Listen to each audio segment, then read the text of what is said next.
The U.S. Super Outbreak by Kareena.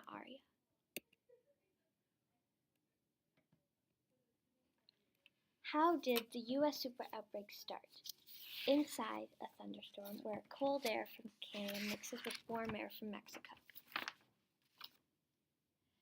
In general, tornadoes come from thunderstorms, the energy that was taken out or released. Even though these tornadoes were powerful, they only come from a small portion of the energy inside a thunderstorm. A tornado forms in the air, then comes to the ground. When did the U.S. super outbreak happen and where? The U.S. super outbreak took place on April 25th to the 28th, 2011. It hit southern, eastern, and central United States. The outbreak had 300 tornadoes in 15 different states. The 27th day was the worst day. It hit Mississippi, Tennessee, Georgia, and Alabama the hardest. As I said before, the 27th day was the strongest day, and in total there were 31 really horrible, deadly tornadoes. 29 of them came from the 27th day alone. Now, why don't we watch a little bit of this video? The huge outbreak of tornadoes in late April 2011 was so bad that it earned a special name, Super Outbreak of 2011. Only once before, April 1974, did an outbreak get named a super outbreak. It was part of a 4-day siege of tornadoes that began on the 25th in Oklahoma and Texas, rolled across the Gulf Coast states and up into the mid-Atlantic by the 28th. All told, more than 300 tornadoes there in those red paths. The worst by far on the 27th. A number of EF5 tornadoes in red and EF4 in yellow hit the states of Mississippi, Alabama, Georgia, and Tennessee on that day. One of those, a high-end EF4, rolled across Tuscaloosa, Alabama, and then up into Birmingham. Here it leveled parts of a number of apartment buildings in that complex there. There were also 4 tornadoes.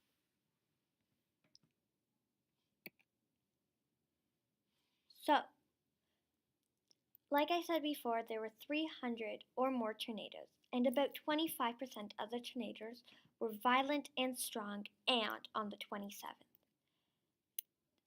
Most of those tornadoes were 4 and higher, and also again hit Mississippi, Tennessee, Georgia, and Alabama.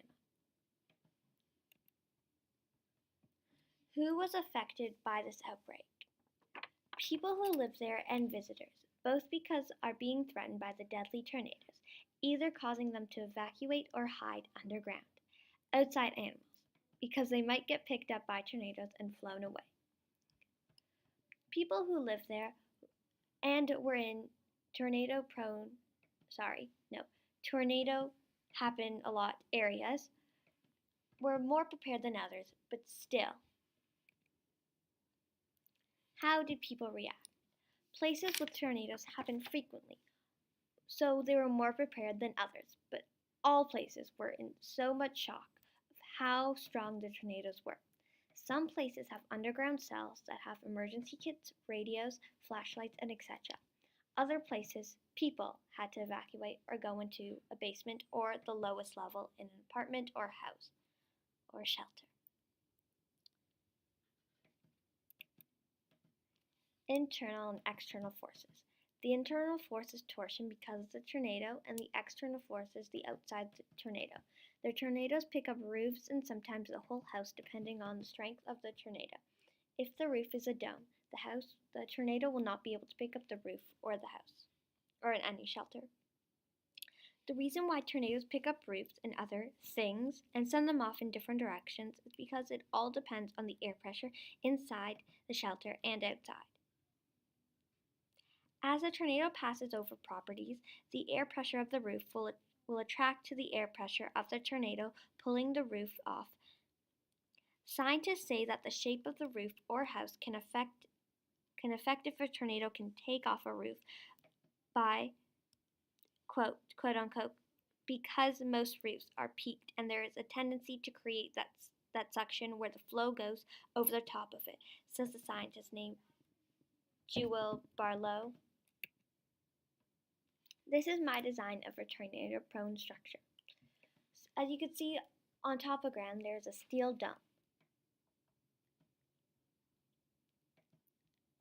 Underground, there are first aid, radio, and all the resources needed.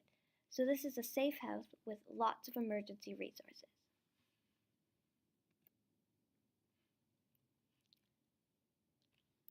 Before the 2011 outbreak, there was another one, 1974. From the first outbreak, then on, the Canadian Prairies till now is called Tornado Alley.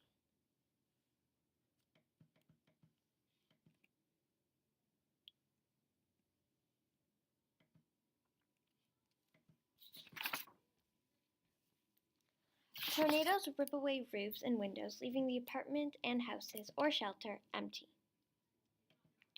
Owners of properties found piled up cars, furniture spread across properties and lawns.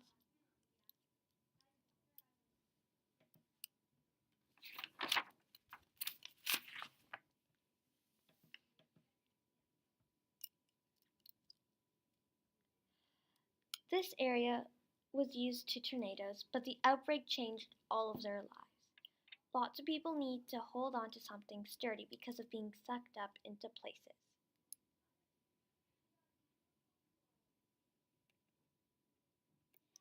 Now, this is a little bit of a video of the outbreak in 1974.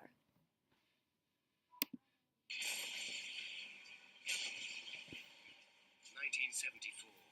America is hit by the most destructive tornado outbreak in recorded history. 148 tornadoes rip through 13 states, leaving millions of dollars of damage. But weather forecasters... So this is about the 1974 tornado outbreak. The 2011 outbreak, there were 321 people killed and 260 of them came from the 27th day alone, and many other people were injured too. These are my 3 questions. 1. If places know they have a lot of tornadoes, how come there were lots of structures destroyed? As I said before, they did have a little bit of experience in 1974, so why weren't they as prepared as they should have been? Wouldn't they save money if they protected the house first than having to pay more money fixing it later? 2.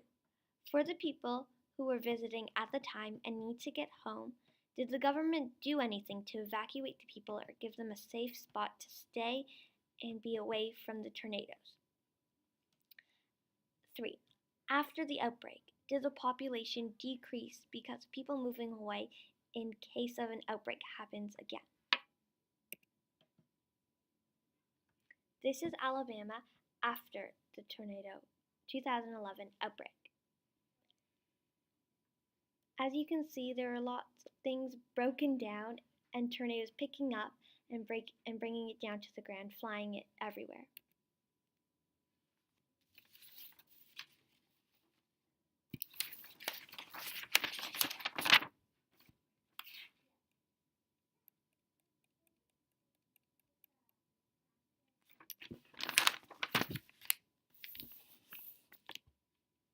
On the 25th, it was on a Monday, the tornado outbreak started in Texas. There was a very bad thunderstorm there. On the 26th, the southern plains east started to get worse and hit Georgia, and the 27th was the worst. And then the 28th, the tornadoes slowly started to get down.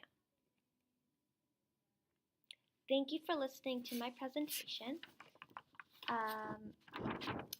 And yeah, okay.